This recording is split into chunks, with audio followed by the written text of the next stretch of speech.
Temperatures are rising. Delhi's AQI worsens. In times of crisis like this, what can we, the younger generation, do? I have recently interviewed representatives from an agency that focuses in resilient infrastructure and have also returned from a trip along the polluted river Yamuna. After both these experiences, I have come to the conclusion that what is required is effective communication.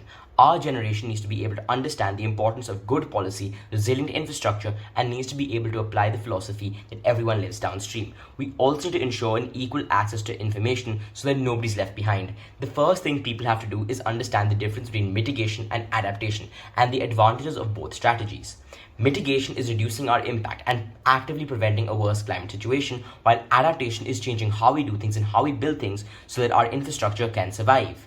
At the moment when infrastructure is being created, corners are cut and our infrastructure lacks the required resilience and adaptability. This means our infrastructure is not as durable. When our nation builds these grand roads and highways on top of rivers, the very fact that a riverbed is being desecrated is not considered. The simple concept of decoupling needs to be understood, which is when we ensure our infrastructure is not harming the environment. At the moment, there's a lack of contentiousness, which results in worse infrastructure and a worsening climate situation, and vice versa.